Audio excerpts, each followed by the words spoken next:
وأولئك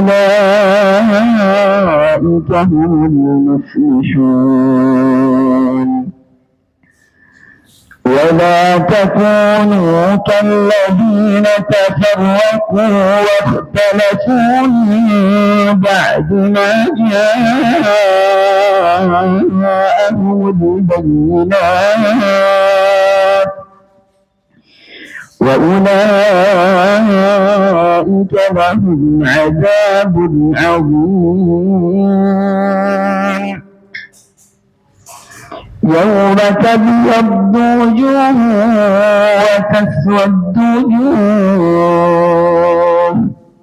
كفرتم بعد إيمانكم فذوقوا العذاب بما كنتم وأما الذين ابيضت وجوههم ففي رحمة الله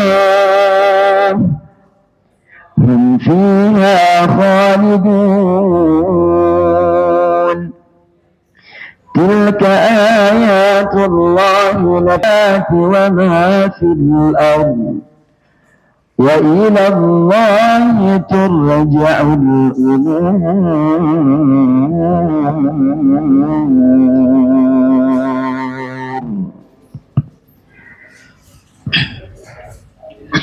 Aku berlindung kepada Allah dari godaan syaitan yang terkutuk dengan menyebut nama Allah yang Maha Pengasih, Maha Penyayang. Wahai orang-orang yang beriman, bertakwalah kepada Allah dengan sebenar-benar takwa kepadanya, dan janganlah kalian mati kecuali dalam keadaan muslim.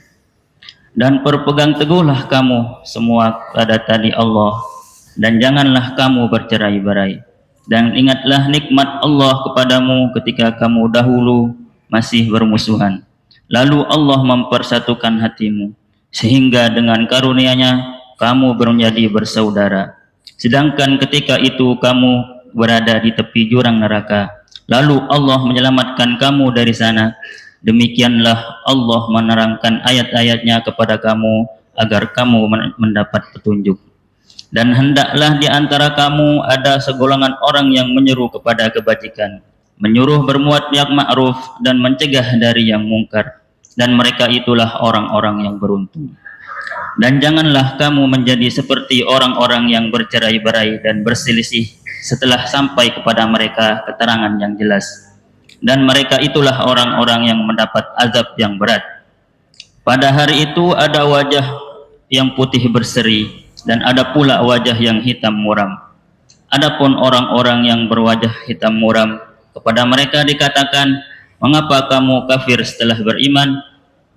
Karena itu rasakanlah azab disebabkan kekafiranmu itu. Dan adapun orang-orang yang berwajah putih berseri, mereka berada dalam rahmat Allah Subhanahu wa taala. Mereka kekal di dalamnya. Itulah ayat-ayat Allah yang kami bacakan kepada kamu dengan benar. Dan Allah tidaklah berkehendak menzalimi siapapun di seluruh alam. Dan milik Allah lah apa yang ada di langit dan apa yang ada di bumi.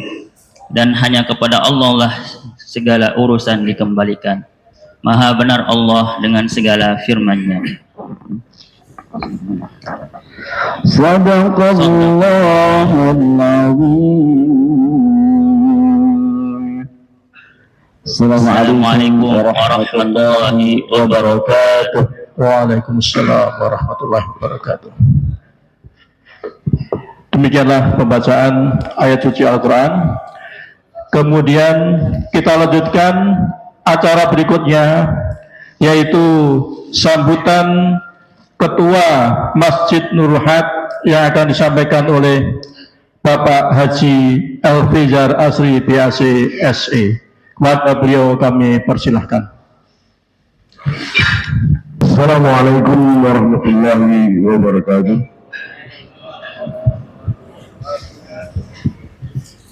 Alhamdulillah, innal hamdalillah nahmaduhu wa nasta'inuhu wa nastaghfiruh wa na'udzu billahi min shururi anfusina wa min sayyiati a'malina. May yahdihillahu fala mudilla lahu wa may yudlil fala hadiya lahu. Asyhadu an la ilaha illallah wa asyhadu anna Muhammadan abduhu wa rasuluh. Pertama-tama dan yang utama sekali, marilah kita panjatkan puji syukur kita kehadirat Allah Subhanahu wa Ta'ala yang telah begitu banyak memberikan kita nikmat iman, silaturahmi, sholat subuh berjamaah atau GS3B, dan itu kita berharap bersama memberi tidak saja di markasnya, mungkin bisa ke daerah-daerah lain dan menjadi pionir dalam gerakannya. Amin ya rabbal alamin. Apresiasi yang sangat tinggi saya berikan juga kepada GS3B dan semua jemaah yang hadir. Kenapa? Karena menunjukkan semangat yang luar biasa dalam memakmurkan masjid di waktu fajar. Gerakan ini adalah langkah kecil untuk menghidupkan kembali sholat subuh berjamaah, menjauhi sifat munafik dan mendapat perlindungan serta rezeki dari Allah Subhanahu wa Ta'ala. Kami mengajak seluruh warga sekitar untuk istiqomah dan terus meramaikan sholat subuh di masjid, bukan hanya saat acara khusus ini. Kenapa? Karena pentingnya sholat subuh berjamaah yang pahalanya sama-sama kita ketahui bahwa jika kita laksanakan berjamaah itu merupakan setara sholat satu malam penuh. Siapa yang sanggup dengan sholat satu malam penuh tersebut? Saya tidak akan berpanjang kalimat. Semoga amal kita diterima Allah Subhanahu wa Ta'ala, menjadi ini semakin ramai dan kita semua mendapat keberkahannya serta rahmatnya. Mohon maaf atas segala kekurangan dalam pelayanan masjid. Kami hanya bisa memberikan apa adanya. Wa qultubillahi nasrun minallahi wa fathun qarib. Wa basyiril mu'minin. Assalamualaikum warahmatullahi wabarakatuh. Waalaikumsalam warahmatullahi wabarakatuh. Demikianlah sambutan dari Bapak Ketua Masjid Nurul Haq. Selanjutnya sambutan dari Ketua Umum GS3B kepada Al-Mukarram Habib Umar bin Idrus Al-Atas, kami persilahkan.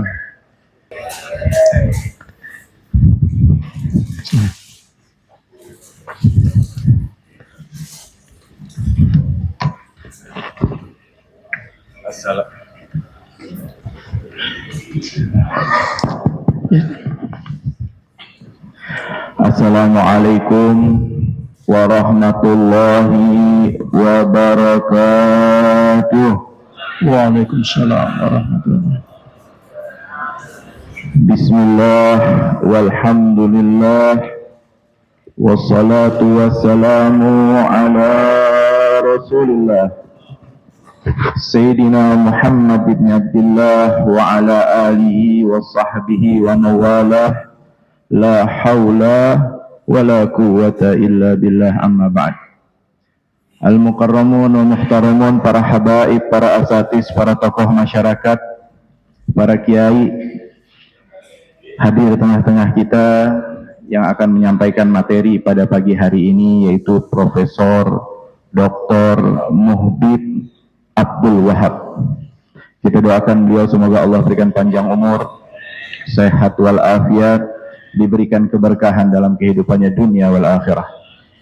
Begitupun juga para asatis yang hadir begitu banyaknya pada subuh hari ini. Ada hadir tengah-tengah kita Ustadz Al-Hajj Mukhtar Abdul Jabbar, Ustadz Hidayatullah Siddiq, Ustadz Khairullah, Ustadz Zulfahmi. Maju Ustadz Zulfahmi. Ustadz Zulfahmi, depan.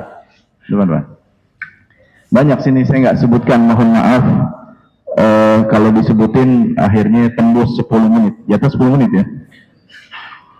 Kita doakan guru-guru kita, semoga Allah kuatkan langkahnya, Allah menangkan perjuangannya sehingga terus menjadi manfaat untuk kita semua, khususnya yang ada di Kebon Baru dan yang di Tebet pada umumnya.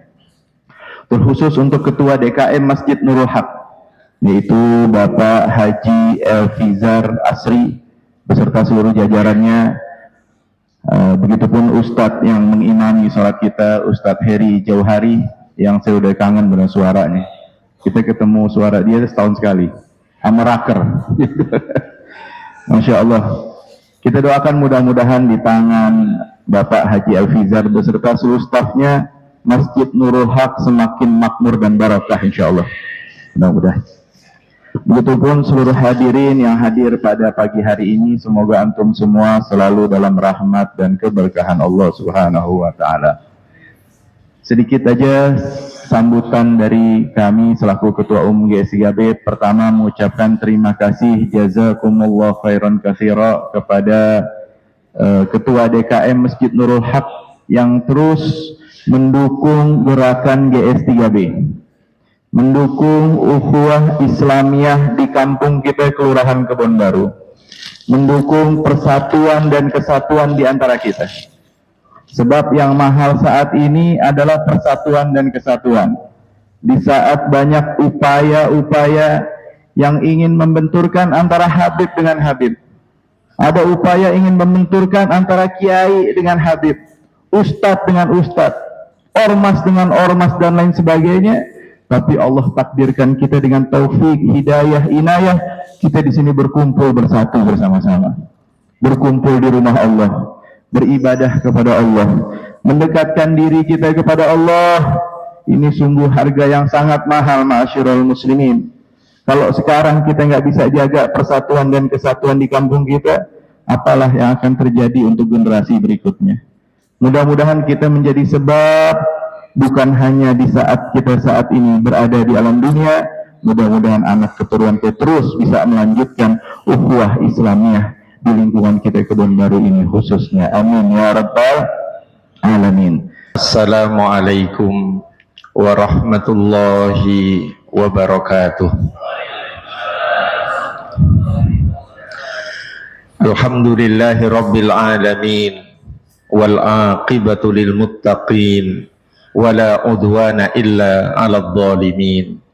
Wassalatu wassalamu ala asyrafil anbiya'i wal mursalin, Muhammadin wa ala alihi wa sahbihi ajma'in, wa ba'd.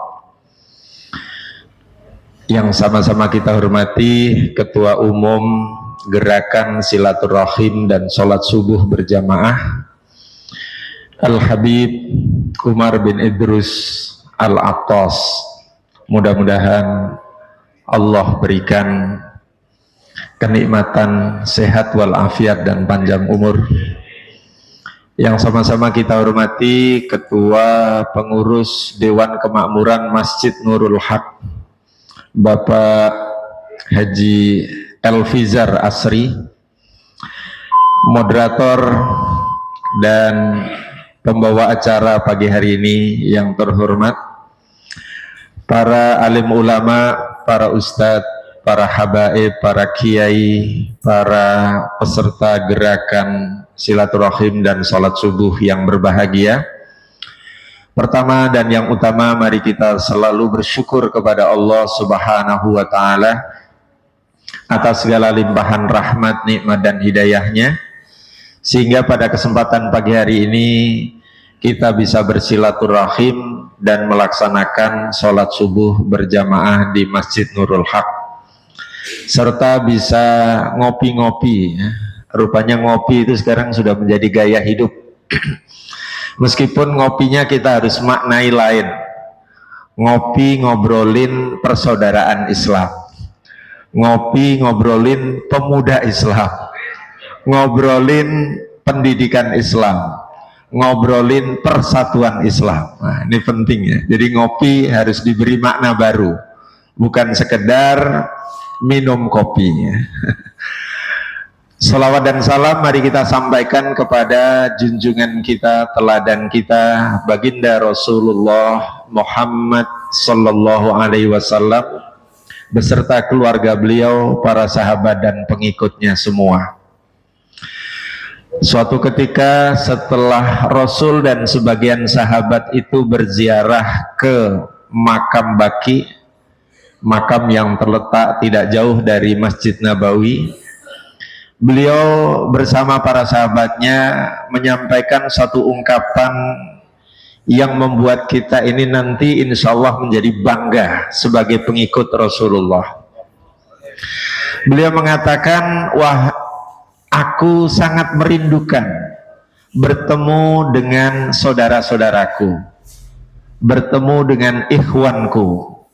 Para sahabat menimpali, "Ya Rasul, bukankah kami ini adalah saudara-saudaramu?" Nabi menjawab, "Bukan, kalian adalah para sahabatku. Kalian adalah orang-orang yang menyertaiku dalam perjuangan dan dakwah Islam." Kemudian Rasul menyatakan, mereka para sahabat bertanya, "Lantas siapa ikhwanmu ya Rasulullah?" Rasul menjawab, "Ikhwanku, saudara-saudaraku adalah orang yang datang setelah aku tiada. Mereka beriman kepadaku meskipun mereka tidak pernah berjumpa denganku." Apakah kita semua pernah berjumpa dengan beliau? Rasanya tidak. Apakah kita pernah bermimpi bertemu Rasulullah? Mungkin iya, mungkin tidak. Tapi yang harus kita banggakan dan merupakan aset masa depan kita untuk bisa bertemu dengan Allah adalah bahwa kita ini telah beriman, telah mengimani Rasul kita meskipun kita tidak pernah bertemu langsung. Jadi berbahagialah kita semua sebagai umat Nabi Muhammad yang ditempatkan atau dijuluki oleh Nabi sebagai ikhwan beliau. Bapak Ibu sekalian yang dirahmati oleh Allah, karena waktunya terbatas, izinkan saya menyampaikan tanpa bermaksud menggurui konsep yang selama ini sudah sering kita dengar, yaitu ukhuwah Islamiyah. Tepatnya saya beri judul aktualisasi ukhuwah Islamiyah, karena seperti yang dikatakan oleh Al-Habib tadi, saat ini yang paling mahal adalah persaudaraan dan persatuan. Kita sebagai bangsa Indonesia, bangsa yang besar, kalau tidak diikat oleh ukhuwah, oleh ittihad fima bainana, maka boleh jadi negara kita ini akan tamat riwayatnya. Karena itu kita harus jaga. Sebagai bahan awal diskusi, izinkan saya menyampaikan beberapa pertanyaan penting.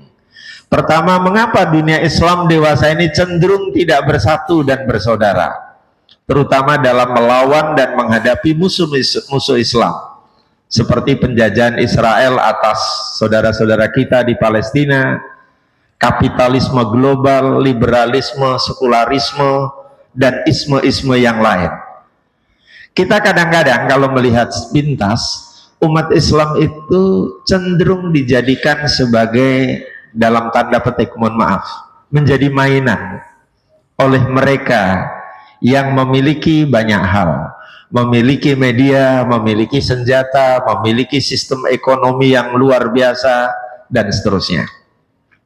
Yang kedua, saudara kita di Palestina itu saat ini sedang digenosida oleh Zionis Israel. Walaupun sudah ditandatangani gencatan senjata, di awal tahun ini saja yang meninggal itu sudah lebih dari 50 orang menurut berita ya.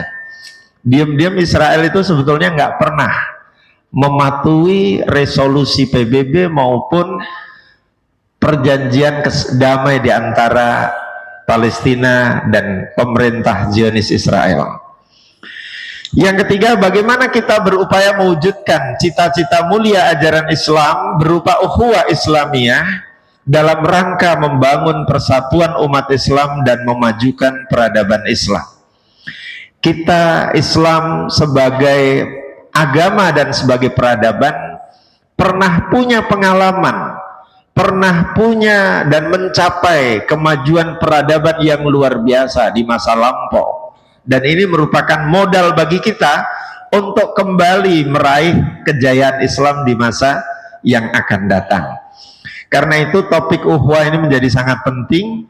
Nanti kita akan sampaikan sedikit tentang kebijakan strategis Nabi, bagaimana beliau mampu mempersaudarakan dan mempersatukan umat Islam di Madinah, termasuk juga bersatu dengan komunitas lain yang beda agama, Yahudi dan Nasrani. Kemudian bagaimana memfungsionalisasikan masjid sebagai pusat peradaban. Kemudian kita akan bahas sedikit tentang esensi, dimensi, dan tujuan ukhuwah Islamiyah, lalu urgensi dan pengokohan ukhuwah Islamiyah, dan yang terakhir, ukhuwah itu sejatinya merupakan fitrah kemanusiaan kita semua ini pasti dibekali oleh Allah kecenderungan untuk bersaudara. Mengapa? Karena kita ini sama-sama iyalullah, keluarganya Allah, umatnya Allah. Masa sebagai keluarga Allah kita tidak berusaha untuk bersaudara? Bapak Ibu sekalian yang dirahmati oleh Allah, setelah Nabi berhijrah dari Mekah ke Madinah yang jaraknya itu 456 km. Nah, ini sudah dihitung nih. Naik unta dan jalan kaki, bayangkan itu saat itu ya, di bawah terik matahari yang panas, di atas tanah padang pasir yang ganas. Beliau sampai, pertama-tama sampai di desa namanya Kuba dan berhenti beberapa lama serta membangun masjid pertama kali di sana. Kemudian setelah itu melanjutkan perjalanan menuju Yathrib, dulu namanya Yathrib. Yathrib. Kalau kita ketahui bahwa mengapa nanti Nabi itu merubah nama ya, merubah nama dari Yathrib ke Al-Madinah Al-Munawwarah. Karena yang pertama, kata Yathrib itu kata yang kurang positif. Yathrib bermakna al-halak, celaka, binasa. Kalau di kita itu mungkin ada kampung namanya sulit air gitu. Airnya sulit ya jadinya ya. Ada kampung yang apalagi namanya kadang-kadang kurang positif. Nah, Nabi melihat penamaan ini, perubahan nama dari Yathrib menjadi Al-Madinah Al-Munawwarah itu menjadi, kalau boleh kita sebut, menjadi visi pembangunan negara Islam pada waktu itu. Karena Al-Madinah itu sendiri artinya adalah kota berperadaban yang munawwarah, yang disinari, yang tercerahkan, yang mendapatkan pancaran cahaya ilahi. Kira-kira begitu visi mengapa Madinah itu dijadikan sebagai nama, sebagai pengganti Yathrib. Apa kebijakannya? Kebijakan strategis tersebut yang pertama, membangun Masjid Kuba dan Masjid Nabawi sebagai pusat peradaban. Jadi masjid itu bukan sekedar tempat sholat, bukan sekedar kita menyelenggarakan kegiatan keagamaan. Semua aktivitas yang berkaitan dengan kemaslahatan umat Islam itu Nabi kelola sedemikian rupa di masjid. Menyiapkan perang di masjid, merawat tentara umat Islam yang luka di masjid, menerima tamu-tamu besar Nabi di masjid, memberdayakan ekonomi melalui zakat, infak, sedekah di masjid, konsultasi agama di masjid. Pokoknya semua yang berkaitan dengan kemaslahatan umat Islam itu dipusatkan di masjid.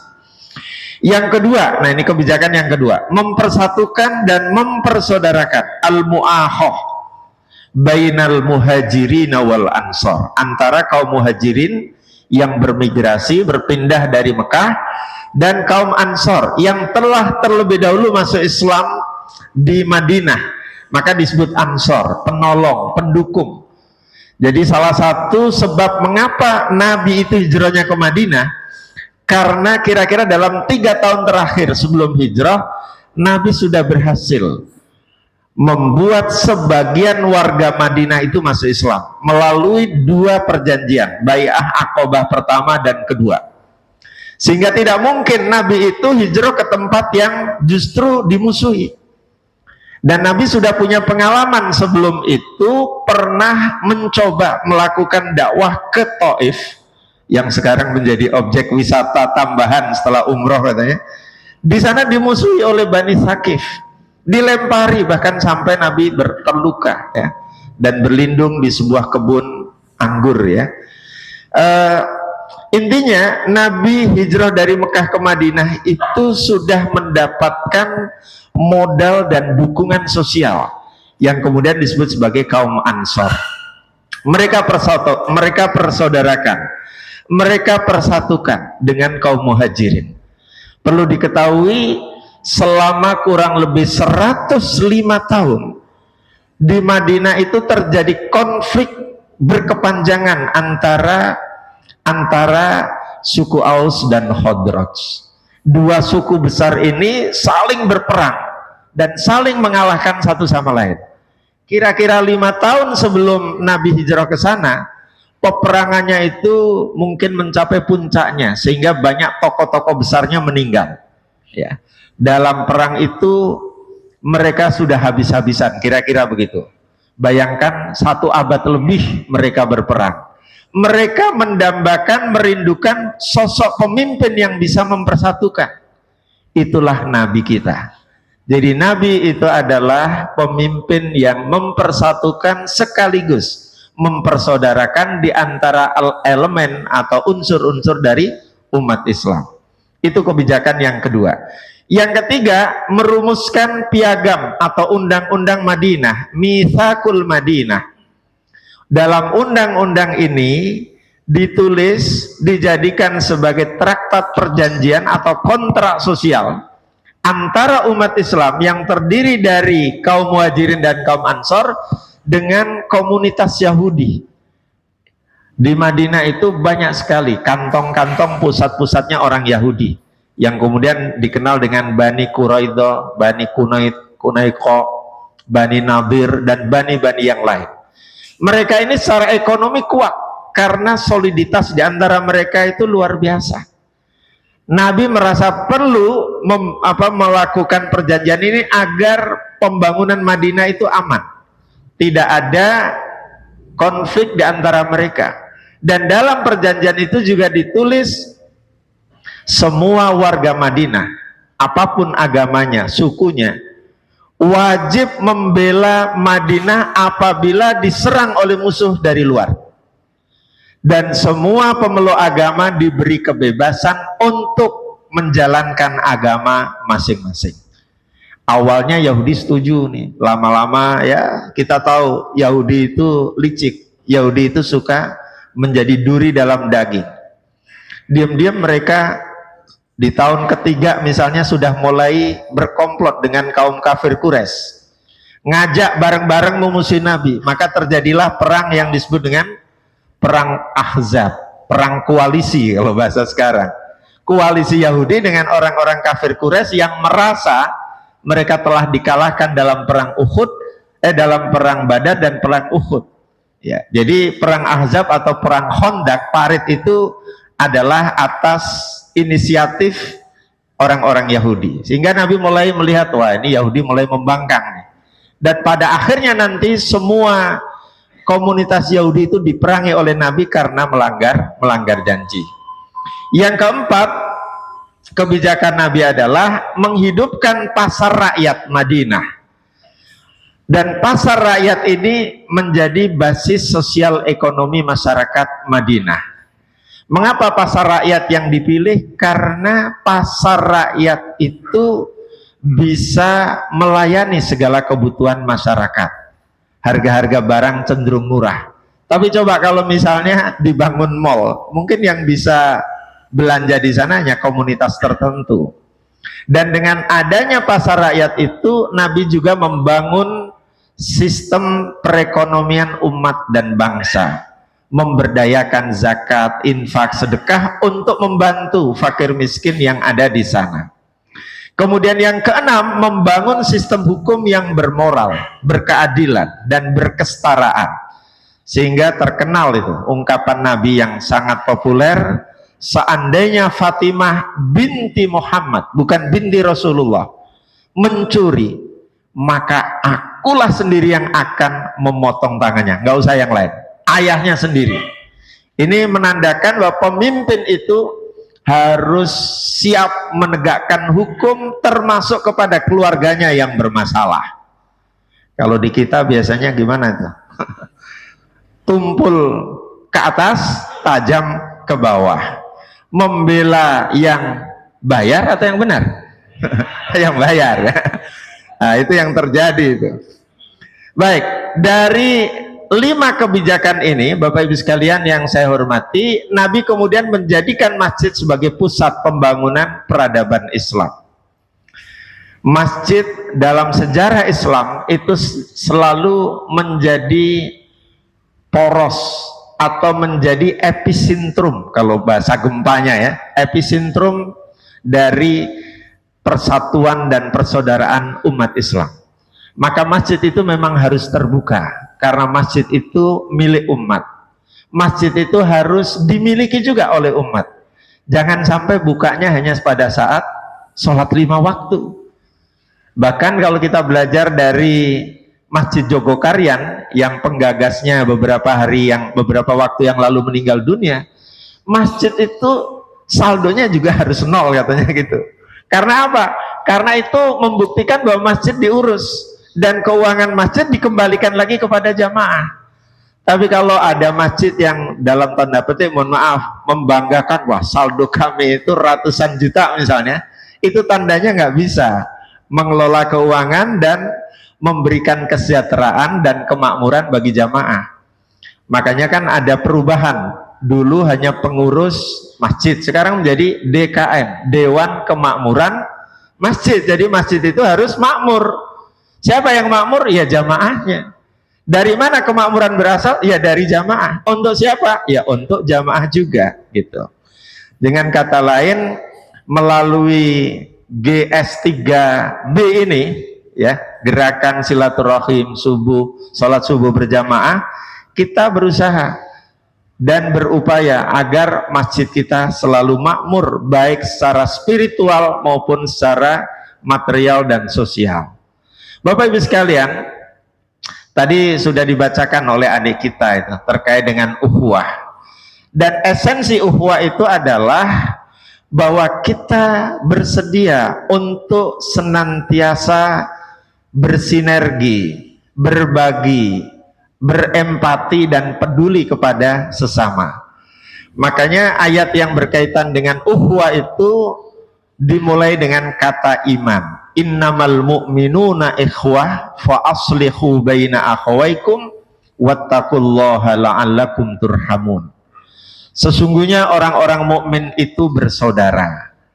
Pernyataan dalam ayat ini menunjukkan bahwa yang menggerakkan kita untuk bersaudara itu adalah keimanan kita, bukan yang lain.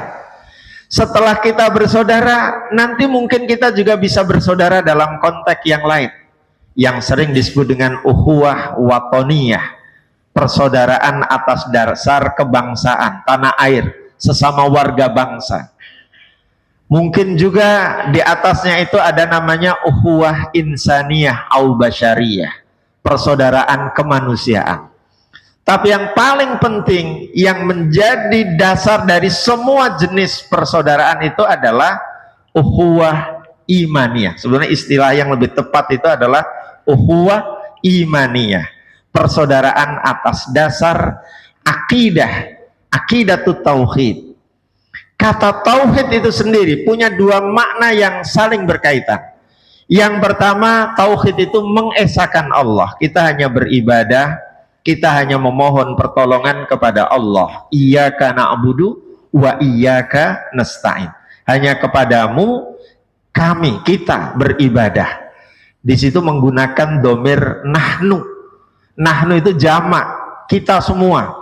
Berarti ibadah yang ideal itu ibadah yang dilakukan secara berjamaah. Kalau a'budu itu seperti itu, ana itu, mutakallim wahdah itu kalau dalam bahasa Arab gitu ya. Nah ini menggunakan domir nahnu, iyyaka na'budu wa iyyaka nasta'in. Dan hanya kepadamu kami memohon pertolongan. Itu kalau dalam balaghah namanya uslubul qasri atau uslubul khasri. Uslub atau gaya bahasa yang mengandung arti penghanyaan, hanya kepada Allah. Itu tauhid yang pertama. Tauhid yang kedua maknanya adalah dari kata wahid itu, wahada yuwahidu tauhid, yang artinya mempersatukan. Orang yang sudah beribadah kepada Allah itu mestinya bisa mempersatukan, bisa bersaudara satu dengan yang lain. Oleh sebab itu, dalam sebuah pernyataan saya agak lewati, seorang tokoh Abdullah Nasih Ulwan, dia itu punya buku namanya Al-Ukhuwah Al-Islamiyah, juga punya buku Tarbiyatul Aulad fil Islam. Dia membuat pernyataan yang menarik, la ukhuwata biduni iman. Tidak ada persaudaraan tanpa iman. Artinya iman itu yang menggerakkan kita, membuat kita bersaudara. Wala imana biduni uhuwah. Dan tidak ada iman, tidak disebut beriman kalau kita tidak beruhuwah.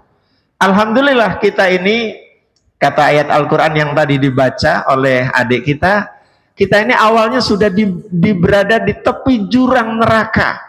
Karena akidahnya sebelum Islam didakwakan oleh Nabi, akidahnya syirik. Percaya kepada banyak Tuhan, percaya kepada ramalan-ramalan bintang. Bahkan orang Arab di zaman jahiliyah itu kalau mau bepergian, mau bisnis itu ngelepas burung dulu, yang disebut dengan tatoyur gitu ya, ngelepas burung nih.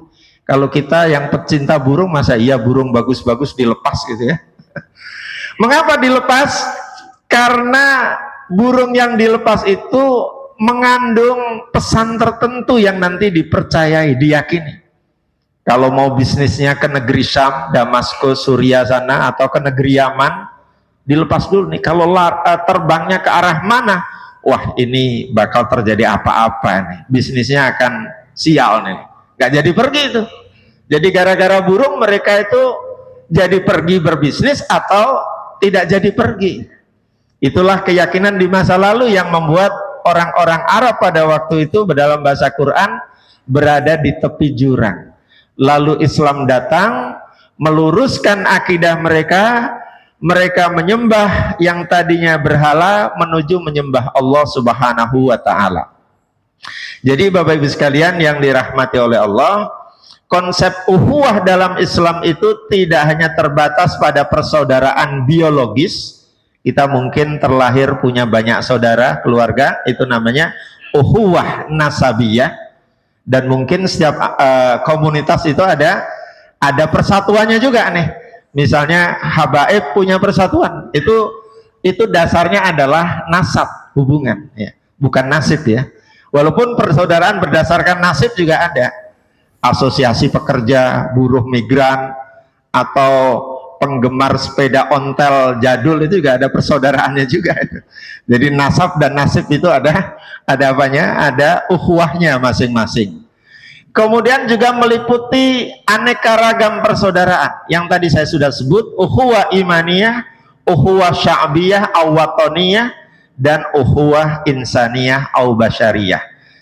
Kalau kita ingin mewujudkan berbagai jenis persaudaraan, apapun namanya tadi, maka kita harus mulai dari ukhuwah imaniyah dulu. Ukhuwah yang didasarkan pada aqidatut tauhid yang mengikat dan menyatukan kita semua. Tanpa itu susah.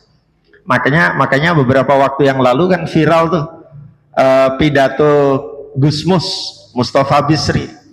Bagaimana mungkin kita akan mewujudkan ukhuwah Islamiyah kalau sesama warga, mohon maaf saya sebut ya, Nahdlatul Ulama sendiri tidak bisa bersaudara, ukhuwah Nahdiyah, beliau sebutnya seperti itu.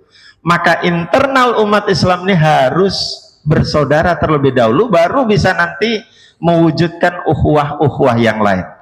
Karena ukhuwah yang berdasarkan akidah tauhid itu bisa menjadi dasar dan sekaligus bisa menjadi magnet dalam rangka mewujudkan persaudaraan yang lain.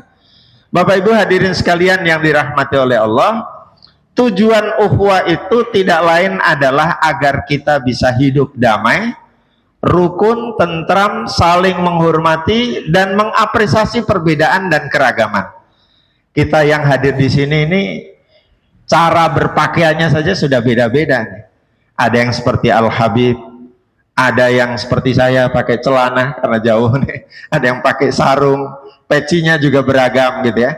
Itu kita hormati karena pada dasarnya manusia itu ditakdirkan sebagai makhluk Allah yang multi macam-macam. Wah, waktunya 5 menit lagi ya. Warna kulitnya beda ya. Sebetulnya saya dengan Al-Habib itu mirip-mirip. Nama saya Muhbib, isim fa'il, aktif gitu. Kalau beliau Al-Habib itu isim maf'ul atau isim yang bermakna maf'ul ya, yang dicintai gitu ya. Bedanya kalau saya hidungnya mancung ke dalam, beliau keluar. Itu aja. Saya tidak pakai jambang, beliau pakai jambang gitu. Jadi kelihatan gantengnya gitu ya. Tapi sama-sama ganteng sejatinya ya. asal kita itu tadi mengapresiasi perbedaan. Ya, karena ternyata ini menurut cerita kawan-kawan ya, ternyata banyak bule-bule yang warnanya putih itu justru suka yang warnanya hitam. Berarti Allah menciptakan aneka perbedaan warna kulit, ras, suku, bangsa, itu justru seperti yang tadi dibaca oleh imam kita, li ta'arufu, agar kita saling berta'aruf, berkenalan. Dan dengan berta'aruf itu kita kemudian berdialog, lalu kita bisa bersaudara dan bersatu. Bapak Ibu sekalian, apa yang menjadi penyebab lemahnya ukhuwah? Ini menurut Said Nursi, ini saya kutip pendapat Said Nursi. Said Nursi itu tokoh mujaddid, mufakir dari Turki, punya buku namanya Rosail An-Nur. Beliau menganalisis bahwa penyebab lemahnya persatuan umat Islam itu karena adanya permusuhan internal umat Islam itu sendiri. Kalau sudah bermusuhan bisa nggak bersatu? Nggak bisa. Bisa nggak bersaudara? Ya nggak, karena sudah bermusuhan, hatinya sudah beda. Permusuhan itu bisa dalam bentuk dendam, kemarahan, dengki, antipati, kesombongan, dan ini yang paling berbahaya, sikap merendahkan orang lain, sementara menganggap pendapat dan sikap dirinya yang paling benar. Ketika kita sudah memposisikan diri paling benar, yang lain salah, itu berarti kita bermusuhan, kita tidak bersaudara. Apalagi dalam pandangan kita misalnya yang lain itu sesat semua, masuk neraka semua, itu berarti dia yang akan memborong surga sendiri. Apa iya? Surga itu luasnya seluas langit dan bumi. Masa iya mau dihuni sendiri kan? Gak mungkin kan? Oleh karena itu maka persaudaraan itu harus dimulai dari tadi, aqidatut tauhid yang kuat sehingga tidak lagi ada permusuhan di antara umat Islam. Bapak Ibu sekalian yang dirahmati oleh Allah, saya persingkat, tali pengikat ukhuwah, jadi yang membuat ukhuwah kita itu tetap rekat, menurut Mufassir Wahba Az-Zuhaili dalam tafsir Al-Munirnya menyatakan bahwa ayat yang tadi dibaca, innamal mu'minuna ikhwah, itu mengandung perumpamaan superlatif. Kalau dalam bahasa balaghah, tasbih baligh. Artinya apa? Orang-orang beriman itu senantiasa saling mengasihi dan menyayangi seperti saudara sendiri. Karena itu ukhuwah yang diikat oleh akidah tauhid jauh lebih kuat dan solid daripada ukhuwah berdasarkan hubungan darah, suku bangsa, nasionalisme, ideologi politik dan sebagainya. Apalagi hanya ideologi politik. Kalau politiknya itu kurang beruntung, bubar, bikin partai baru lagi, kan gitu kan. Padahal sebelumnya sudah bersaudara itu. Apalagi kalau partai tertentu nanti pecah, partai A, kemudian nanti ada partai A Perjuangan, partai B, apalagi gitu ya. Kalau nanti tidak laku, dijual pada saat pemilu, tidak pemilihnya dikit, tidak mencapai threshold, bubar lagi, bikin baru lagi. Itulah ukhuwah yang didasarkan pada politik ya. Dengan kata lain, ukhuwah itu indah karena dapat menyatu padukan hati orang-orang yang beriman meskipun mereka berbeda latar belakang suku, etnis, warna kulit, bahasa, budaya, strata sosial maupun nasionalisme. Jadi ukhuwah itu mengikat dan membingkai aneka perbedaan kemanusiaan yang memang merupakan sunnatullah yang tidak mungkin bisa dipisahkan begitu saja. Hadirin jamaah sholat subuh yang dirahmati oleh Allah, 1 menit lagi izinkan saya menyampaikan. Jadi ukhuwah itu pada dasarnya merupakan fitrah kemanusiaan yang harus kita jaga, harus kita lestarikan dan harus kita wujudkan. Melalui apa? Ya seperti melalui kegiatan ini, melalui masjid ya. Ukhuwah Islamiyah dapat diaktualisasikan dalam kehidupan kita menurut Abdullah Nasiulwan tadi, jika dipenuhi 4 syarat ukhuwah. Apa itu? Yang pertama, ukhuwah harus didasari niat yang ikhlas karena Allah. Kita bersaudara ini karena memang perintah agama, perintah Allah dan Rasulnya, dan contoh beliau. Yang kedua, saya persingkat, yang kedua, ukhuwah harus berbasis syariah. Artinya dilandasi dengan nilai-nilai syariah, ditindaklanjuti dengan mengamalkan ajaran Islam. Apa diantaranya itu tadi? Sholat subuh berjamaah, mungkin juga nanti infak berjamaah, nanti kita optimalkan masjid ini untuk memberdayakan ekonomi masyarakat kita yang lemah dan seterusnya. Yang ketiga, ukhuwah harus dilandasi semangat kerjasama sinergis iman dan takwa sesuai dengan ayat ta'awanu 'alal birri wat taqwa wala ta'awanu 'alal itsmi wal udwan. Dalam kenyataannya yang kita lihat, ta'awanu 'alal itsmi wal udwan itu di Indonesia lebih berhasil itu ya. Korupsi itu kan nggak mungkin sendirian, pasti kerjasama, pasti berkolaborasi. Mereka yang tahu jalurnya atau alurnya uang itu mengalir, nah itu mereka sudah mulai itu ancang-ancang gitu ya. Mereka yang sudah dari awal punya keinginan, wah ini proyek ini misalnya bangun pembetonan jalan, seringkali itu speknya itu tebalnya 15 cm gitu misalnya, itu bisa jadi hanya 12 cm, nah, itu udah korupsi dan lainnya.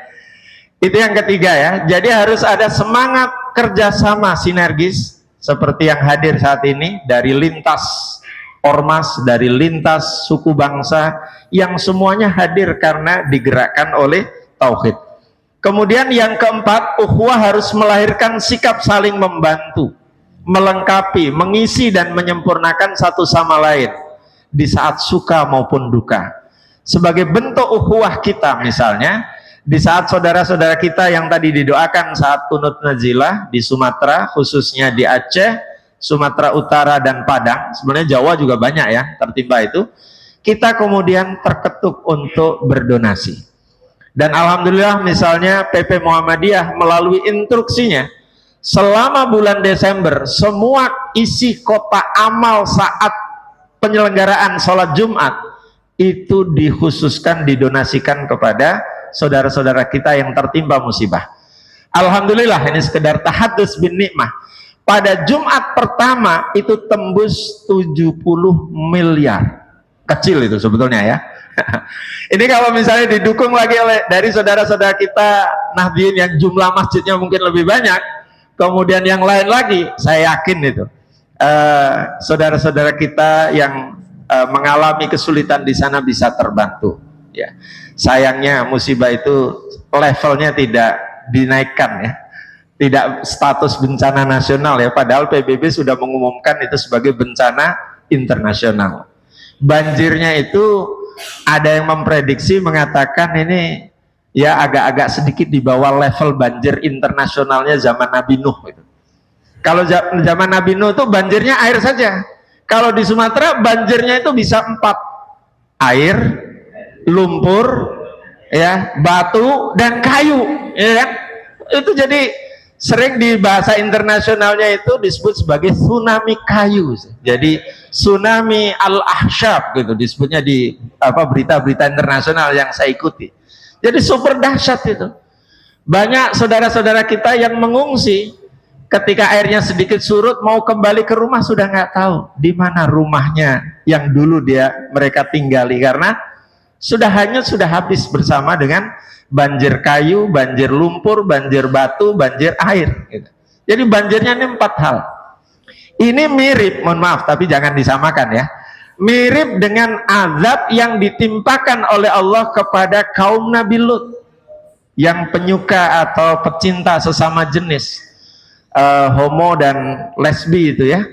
Itu ada 4 azab yang sekaligus diturunkan oleh Allah yang menurut saya itu paling berat ya. Kalau banjir Nabi Nuh 1, Fir'aun ditenggelamkan 1 gitu. Korun ditenggelamkan bersama bumi yang disebut dengan istilah sekarang likuifaksi.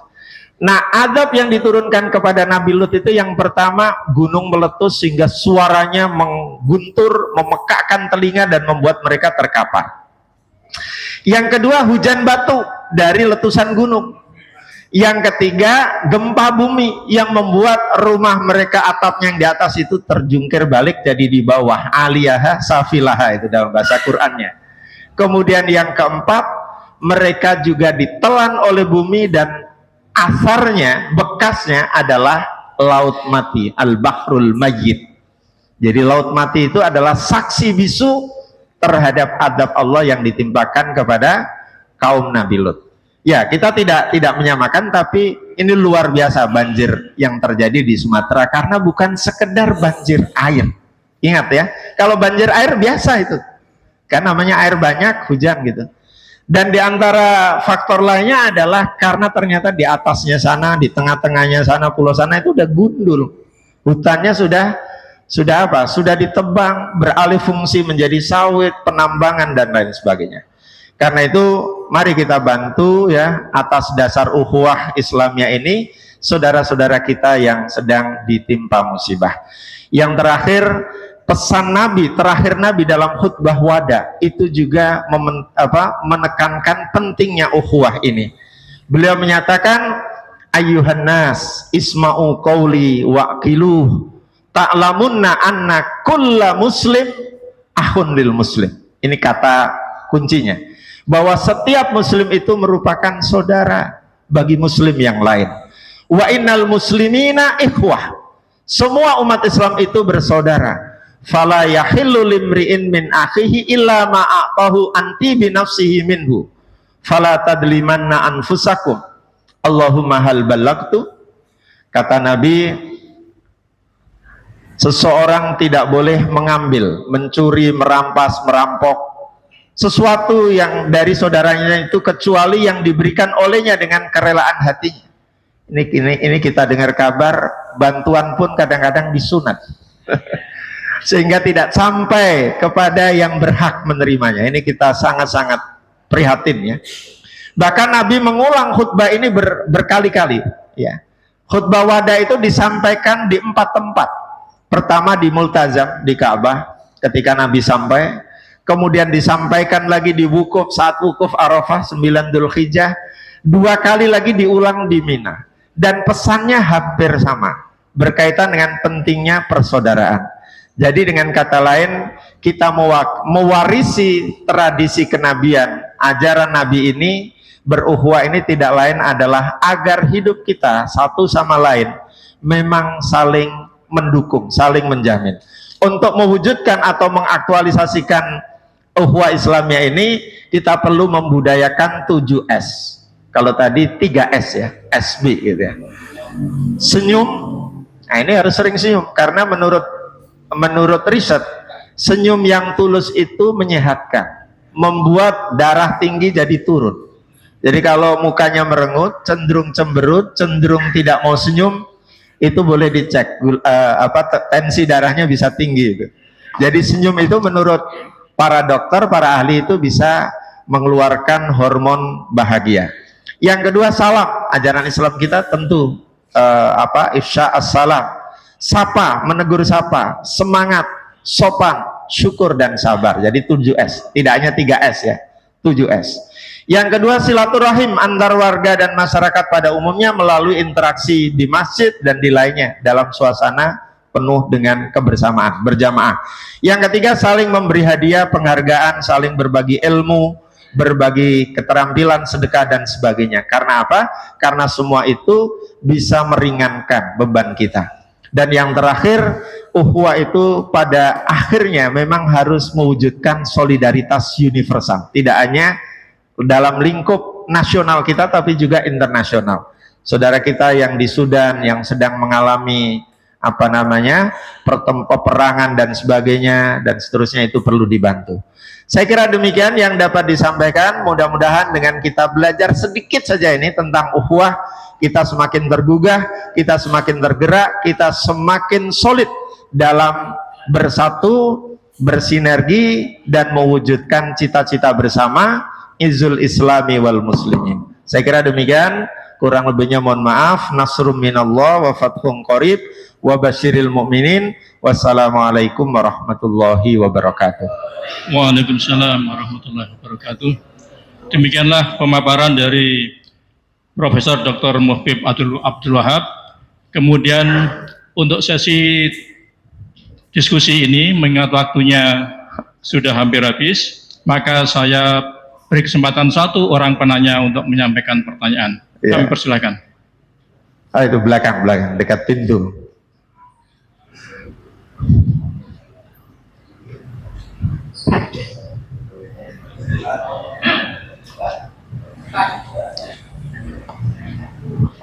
Assalamualaikum warahmatullahi wabarakatuh. Waalaikumsalam warahmatullahi wabarakatuh. Mohon izin Pak Profesor dan tuan-tuan guru.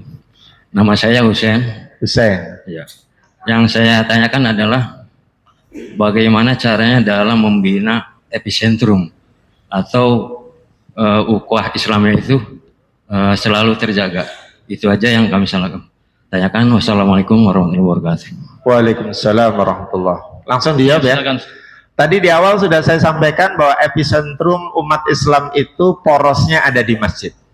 Maka kita yang diamanai sebagai pengelola, pengurus Dewan Kemakmuran Masjid, bagaimana menjadikan masjid itu dicintai oleh para jamaahnya. Jangan sampai justru ketika berjamaah orang kemudian kayaknya nggak enak deh jamaah di sini, ganti masjid misalnya. Kalau di sini saya merasakan nih begitu masuk masjid itu terus dingin, wah seneng ini. Yang tadinya gerah bisa ngadem gitu. Kalau banyak kegiatan yang membuat saudara-saudara kita itu tertarik, berarti nanti harus variasi kegiatannya. Itu insya Allah menjadikan masjid ini sebagai epicentrum ukhuwah Islamnya. Dengan kata lain, kita semua hati kita kalau dalam bahasa hadis Nabi itu harus mu'allakun bil masajid, harus terpatri dan terkoneksi dengan masjid. Jangan sampai kita tidak pernah punya cita-cita untuk sholat di masjid. Udah sholat di rumah aja, toh sama-sama sholat gitu. Padahal itu rentangnya dari sisi nilai yang diberikan oleh Allah melalui Rasulnya, sholatul jamaati afdalu min sholatil fardi atau faddi bisaba'in wa ishrina darajah. Dengan kata lain, saudara-saudara kita perlu kita berikan literasi ukhuwah Islamiyah, literasi jamaah. Jangan hanya literasi digital, jangan hanya literasi sains, tapi juga literasi agama, literasi syariah Islam, agar kita semua senantiasa tertarik, senantiasa tergerak untuk menjadikan masjid sebagai epicentrum ukhuwah Islamnya. Saya kira begitu. Terima kasih. Baik, terima kasih Ustaz. Demikian acara tausiah ini. Ya. Untuk terima kasih banyak atas apa yang dipaparkan oleh Profesor Dr. Muhib Abdul Wahab. Semoga ini bisa menjadi pencerahan bagi kita semuanya. Amin. Amin. Amin. Kemudian menginjak acara berikutnya, yaitu adalah maklumat GS3B yang akan disampaikan oleh Ustadz Hidayatullah S.A.G. Saya menyela sedikit, bahan ini sudah saya sampaikan kepada Ketua PCM Pak Fitri Adian. Jadi kalau ada yang perlu, ada yang ingin dibaca didalami lebih lanjut, boleh minta sama beliau dalam bentuk PowerPoint seperti ini. Kalau mau diceramahkan lagi di tempat lain, ditambah, dikurangi, silakan, monggo.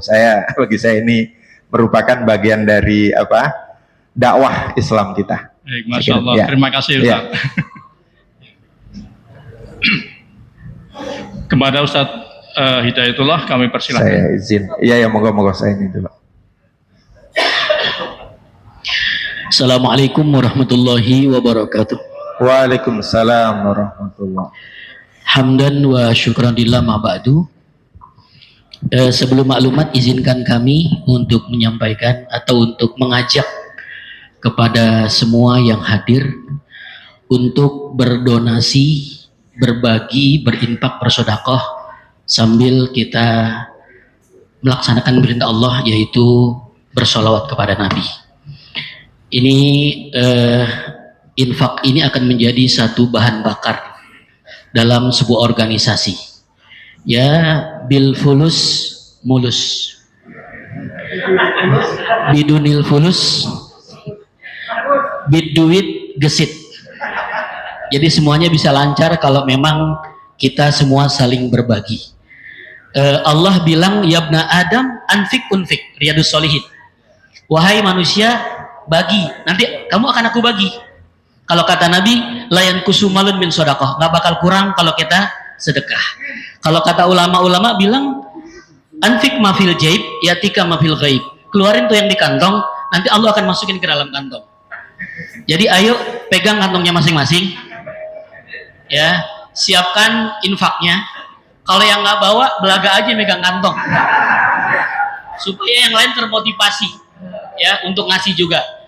Dengan bismillah kita baca sholawat. Allahumma salli ala Muhammad wa adghili zalimin. Allahumma salli ala wa azghili wa akhrijna min bainihim wa ala alihi wa sahbihi ajma'in. Allahumma salli sayyidina Muhammad wa azghili zalimin bizzalimin. Allahumma salli ala wa azghili zalimin wa akhrijna min bainihim salimin wa ala alihi wa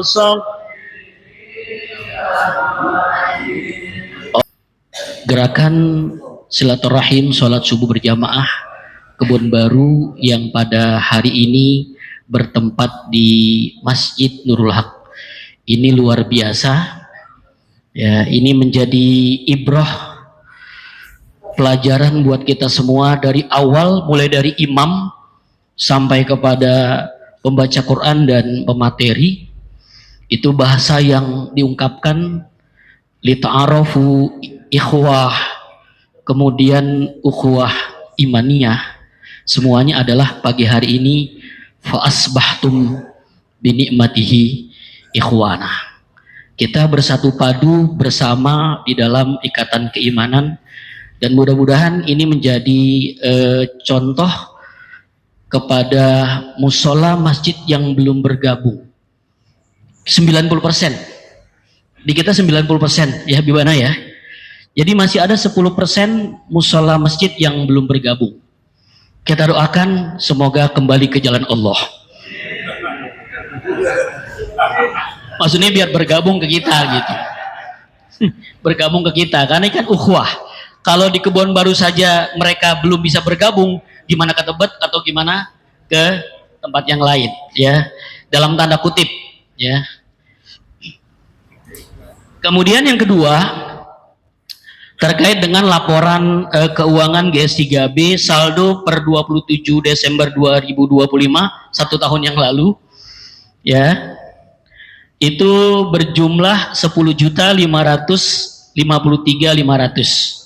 Jadi seminggu yang lalu saldo kita adalah 10.553.500. Pemasukannya infak di musola al-mutalimin 1.025.500. Kemudian yang kedua infak hamba Allah 1.500.000 dan tambahan donatur tetap bulan Desember 600.000. Total 3 juta, pemasukannya 3.125.500. Kemudian pengeluarannya pertama subsidi Masjid Nurul Haq yang hari ini kita mohon maaf ya, kita membersamai infaknya kita berikan kepada Masjid Nurul Haq sebesar 1.500.000 ya. Jadi setiap musola yang bergabung dengan kita itu tersubsidi 1.500.000. Harapan kami sih bahwa infak donasi yang hari ini di masjid yang lain juga dan sebagainya ya tipis-tipis sama kali ya. Tipis-tipis sama kali ya. Jadi masuk 1.500.000, mudah-mudahan masuknya juga bisa 6 juta. Ya. Kemudian Hautmul Quran yang kemarin kita setiap bulan itu kita 500.000, kemudian operasionalnya 2 juta, operasional 291.000. Total pengeluarannya 2.290.000.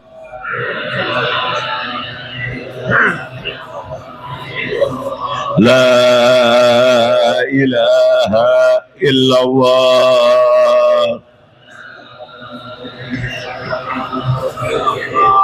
لا إله إلا الله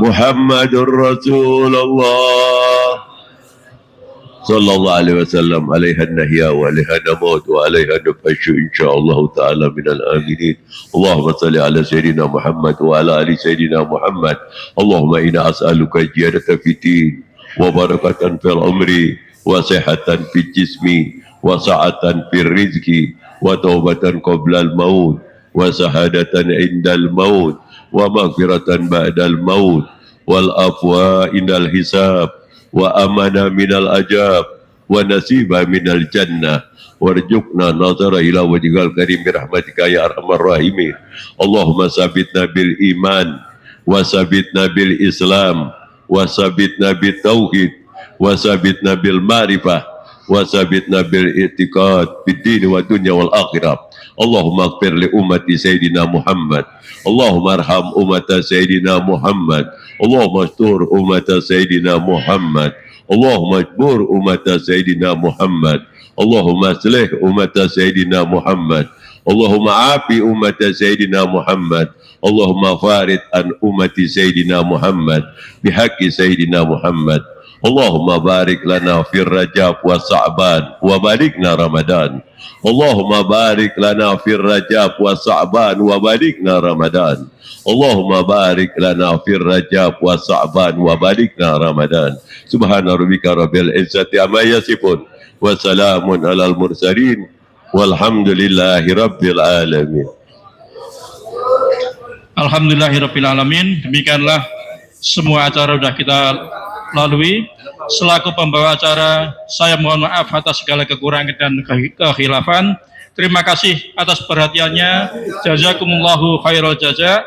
Marilah kita akhiri pertemuan kita ini dengan doa kafaratul majelis. Subhanaka Allahumma wa bihamdika asyhadu an la ilaha illa anta astaghfiruka wa atubu ilaik. Wassalamualaikum warahmatullahi wabarakatuh.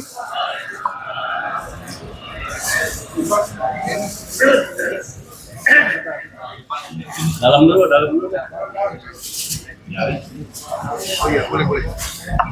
Pada para asatis, para habaib, para tokoh masyarakat, kita ambil foto sebentar ya.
Sebentar, kita video.